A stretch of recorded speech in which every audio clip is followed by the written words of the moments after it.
श्री शिवाय नमस्तुभ्यम दोस्तों, हर हर महादेव। एक बार फिर स्वागत है आपका आपके अपने चैनल शिव महापुराण में। नवरात्रे चल रहे हैं, हम देवी की उपासना भी कर रहे हैं, कथा भी सुन रहे हैं। हर देवी की हर 9 दिन में जो 9 दुर्गे के 9 रूप होते हैं, हर देवी की कथा अलग अलग होती है। हम जिसको सुनते भी हैं, पढ़ते भी हैं। एक ऐसी कथा है देवी मैया के बारे में जो हम 9 दिन में कभी भी सुनते हैं, उसका एक अलग ही फल मिलता है। वह देवी कथा मैं आपके साथ शेयर करने जा रही हूँ। आप अवश्य सुने और पुण्य के भागी बने। यह संपूर्ण देवी कथा इस प्रकार है। धार्मिक कथाओं के अनुसार एक बार बृहस्पति जी ने ब्रह्मा जी से सवाल किया कि चैत्र व अश्विन माह के शुक्ल पक्ष के नवरात्रों का व्रत और उत्सव क्यों किया जाता है, इस व्रत का क्या फल होता है, इसे किस प्रकार करना उचित है, पहले इस व्रत को किसने किया। बृहस्पति जी के इस सवाल के जवाब में ब्रह्मा जी ने कहा, हे बृहस्पति, प्राणियों के हित की इच्छा से तुमने बहुत अच्छा प्रश्न किया है। दरअसल जो मनुष्य मनोरथ पूर्ण करने वाली दुर्गा, महादेव, सूर्य और नारायण का ध्यान रखते हैं, वे मनुष्य धन्य हैं। यह नवरात्रे संपूर्ण कामनाओं को पूर्ण करने वाले होते हैं। इसके करने से पुत्र की कामना करने वाले को पुत्र, धन की लालसा करने वाले को धन और विद्या की चाहना करने वाले को विद्या, सुख की चाहना करने वाले को सुख मिलता है।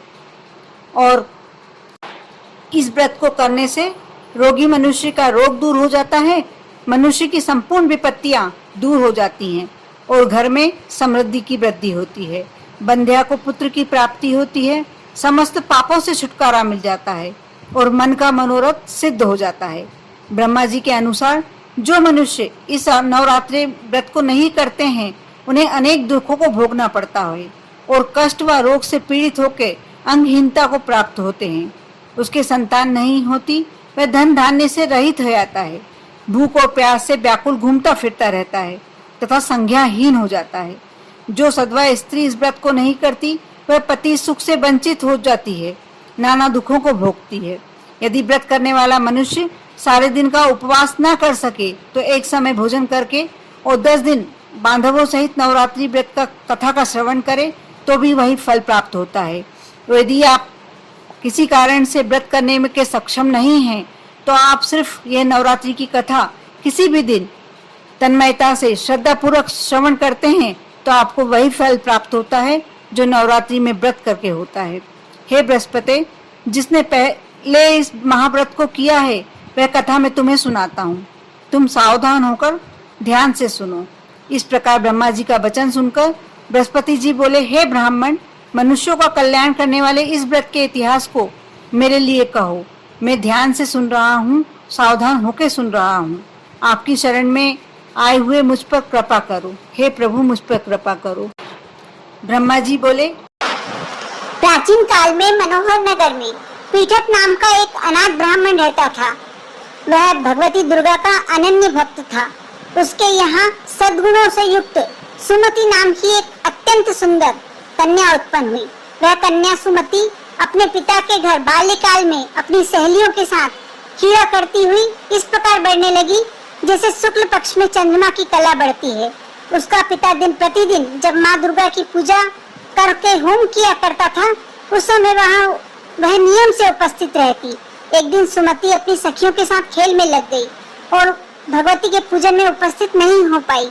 उसके पिता को पुत्री की ऐसी सावधानी देखकर बहुत क्रोध आया और वह पुत्री से कहने लगा, अरे दुष्ट पुत्री, आज तूने भगवती का पूजन नहीं किया, इस कारण मैं किसी कुष्ठ रोगी या दरिद्र मनुष्य के साथ तेरा विवाह कर दूंगा।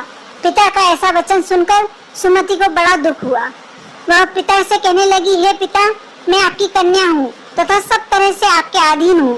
जैसी आपकी इच्छा हो वैसा ही करो।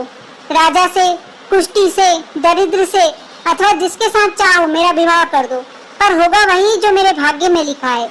मेरा तो अटल विश्वास है, जो जैसा कर्म करता है उसको कर्मों के अनुसार वैसा ही फल प्राप्त होता है। क्योंकि कर्म करना मनुष्य के अधीन है, पर फल देना ईश्वर के अधीन है। जैसे अग्नि में पड़ने से तृणादि उसको अधिक प्रदीप्त कर देते हैं, इसी प्रकार कन्या के निर्भरता से कहे हुए वचन सुनकर उस ब्राह्मण ने क्रोधित होकर अपनी कन्या का विवाह एक कुष्टी के साथ कर दिया और अत्यंत क्रोधित होकर पुत्री से कहने लगा, हे पुत्री, अपने कर्म का फल भोगो, देखें भाग्य के भरोसे रहकर क्या करती हो। पिता के ऐसे कटु वचनों को सुन सुमति मन में विचार करने लगी, अहो मेरा बड़ा दुर्भाग्य है जिससे मुझे ऐसा पति मिला। इस तरह अपने दुख का विचार करती हुई वह कन्या अपने पति के साथ वन में चली गई और डरावने कुशायुक्त उस निर्जन वन में उन्होंने वह रात बड़े कष्ट से व्यतीत की। उस गरीब बालिका की ऐसी दशा देखकर देवी भगवती ने पूर्व पुण्य के प्रभाव से प्रकट होकर सुमति से कहा, हे दीन ब्राह्मणी, मैं तुझसे प्रसन्न हूँ, तुम जो चाहो सो वरदान मांग सकती हो। भगवती दुर्गा का यह वचन सुनकर ब्राह्मणी ने कहा, आप कौन हैं? वह सब मुझसे कहो। ब्राह्मणी का ऐसा वचन सुनकर देवी ने कहा, मैं आदि शक्ति भगवती हूँ और मैं ही ब्रह्म विद्या व सरस्वती हूँ। प्रसन्न होने पर मैं प्राणियों का दुख हरकर उन्हें सुख प्रदान करती हूँ। हे ब्राह्मणी, मैं तुझ पर तेरे पूर्व जन्म के पुण्य के प्रभाव से प्रसन्न हूँ। तुम्हारे पूर्व जन्म का वृतांत मैं तुम्हें सुनाती हूँ, सुनो। तू पूर्व जन्म में निषाद भील की स्त्री थी और अति पतिव्रता थी। एक दिन तेरे पति निषाद ने चोरी की। चोरी करने के कारण तुम दोनों को सिपाहियों ने पकड़ लिया और ले जाकर जेल खाने में कैद कर दिया। उन लोगों ने तुझको और तेरे पति को भोजन भी नहीं दिया। इस प्रकार नवरात्रि के दिनों में तुमने ना तो कुछ खाया और ना ही जल पिया। इस प्रकार 9 दिन तक नवरात्रि का व्रत हो गया। हे ब्राह्मणी, उन दिनों में जो व्रत हुआ, इस व्रत के प्रभाव से प्रसन्न होकर मैं तुझे मनोवांछित फल देती हूँ। तुम्हारी जो इच्छा हो सो मांग लो। इस प्रकार दुर्गा के वचन सुनकर ब्राह्मणी बोली, अगर आप मुझ पर प्रसन्न हैं तो हे दुर्गे, मैं आपको प्रणाम करती हूँ। कृपा करके मेरे पति का कोढ़ दूर कर दो। देवी ने कहा, उन दिनों तुमने जो व्रत किया था उस व्रत का एक दिन का पुण्य पति का कोढ़ दूर करने के लिए अर्पण करो। उस पुण्य के प्रभाव से तेरा पति कोढ़ से मुक्त हो जाएगा। ब्रह्मा जी बोले। इस प्रकार देवी के वचन सुनकर ब्राह्मणी बहुत प्रसन्न हुई और पति को निरोग करने की इच्छा से जब उसने तथास्तु ऐसा वचन कहा, तब उसके पति का शरीर भगवती दुर्गा की कृपा से कुष्ठ रोग से रहित होकर अत्यंत कांतिवान हो गया। वह ब्राह्मणी पति के मनोहर देह को देख देवी की स्तुति करने लगी, हे दुर्गे, आप दुर्गति को दूर करने वाली, तीनों लोकों का संताप हरने वाली, समस्त दुखों को दूर करने वाली, रोगी मनुष्य को निरोग करने वाली, प्रसन्न होकर मनोवांछित वर देने वाली और दुष्टों का विनाश करने वाली जगत की माता हो। हे अम्बे, मुझ निरपराध अबला को मेरे पति ने कुष्ठी मनुष्य के साथ विवाह करके घर से निकाल दिया था। पिता से तिरस्कृत निर्जन वन में विचर रही हूँ। आपने मेरा इस विपदा से उद्धार किया है। हे देवी, मैं आपको प्रणाम करती हूँ। मेरी रक्षा करो, मेरी रक्षा करो। ब्रह्मा जी बोले, हे बृहस्पति, उस ब्राह्मणी की ऐसी स्तुति सुनकर देवी बहुत प्रसन्न हुई और ब्राह्मणी से कहा, हे ब्राह्मणी, तेरे उदालय नामक अति बुद्धिमान, धनवान, कीर्तिवान और जितेंद्रिय पुत्र अति शीघ्र उत्पन्न होगा। ऐसा वर प्रदान करके देवी ने ब्राह्मणी से कहा, हे ब्राह्मणी, और जो तेरी इच्छा हो वह मांग ले। भगवती दुर्गा का ऐसा वचन सुनकर सुमति ने कहा, हे भगवती दुर्गे, अगर आप मुझ पर प्रसन्न हो तो कृपा करके मुझे नवरात्र व्रत की विधि और उसके फल का विस्तार से वर्णन करें। इस प्रकार ब्राह्मणी के वचन सुनकर दुर्गा ने कहा, हे ब्राह्मणी, मैं तुम्हारे संपूर्ण पापों को दूर करने वाले नवरात्र व्रत की विधि का बताती हूँ, जिसको सुनने से मोक्ष की प्राप्ति होती है। अश्विन माह के शुक्ल पक्ष की प्रतिपदा से लेकर 9 दिन तक विधि पूर्वक व्रत करें। यदि दिन भर व्रत न कर सके तो एक समय का भोजन करें। यदि वो भी संभव न हो तो आप किसी भी दिन, जितने दिन चाहें, ये कथा अवश्य सुने और दूसरों को भी सुनाएं। विद्वान ब्राह्मणों से पूछकर घट स्थापना करें। वो वाटिका लगाकर उसको प्रतिदिन जल से सींचे। महाकाली, महालक्ष्मी और माँ सरस्वती देवी की मूर्तियां स्थापित करके उनकी नित्य विधि सहित पूजन करें। पुष्पों से विधि पूर्वक अर्घ दें। बिजौरा के फलों से अर्घ देने के रूप में की प्राप्ति होती है। जायफल से अर्घ देने से कीर्ति की प्राप्ति होती है। दाख से अर्घ देने से कार्य की सिद्धि होती है और आंवले से अर्घ देने से सुख की प्राप्ति होती है। केले से अर्घ देने से आभूषणों की प्राप्ति होती है। इस प्रकार पुष्पों व फलों से अर्घ देकर व्रत समाप्त होने पर 9वें दिन यथाविधि हवन करें। खांड, घी, गेहूं, शहद, जौ, तिल, बिल्व यानी बेलपत्र, नारियल, दाख और कदम आदि से हवन करें। गेहूं से होम करने से लक्ष्मी की प्राप्ति होती है। खीर और चंपा के पुष्पों से धन की प्राप्ति होती है और बेलपत्रों से तेज और सुख की प्राप्ति होती है।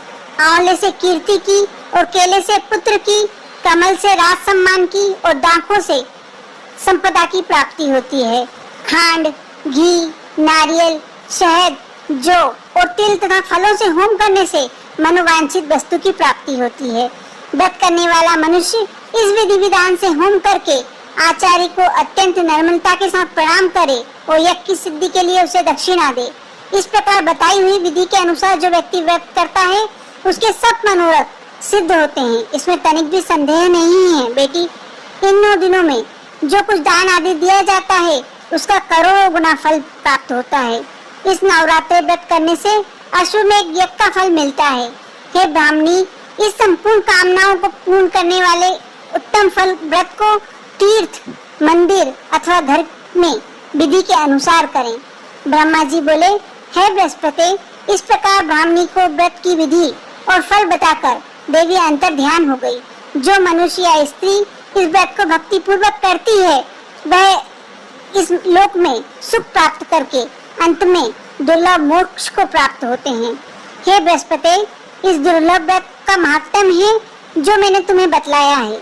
यह सुनकर बृहस्पति जी आनंद से प्रफुल्लित हो गए और ब्रह्मा जी से कहने लगे, हे ब्राह्मण, आपने मुझ पर अति कृपा की है जो मुझे इस नवरात्रि का व्रत का महात्म्य सुनाया। ब्रह्मा जी बोले, हे बृहस्पति, ये देवी भगवती शक्ति संपूर्ण लोगों का पालन करने वाली है। इस महादेवी के प्रभाव को कौन जान सकता है। बोलो देवी भगवती की जय। इस कथा का आप भी अपने परिवार के साथ बैठकर श्रवण करें और किसी दूसरे को भी सुनाएं।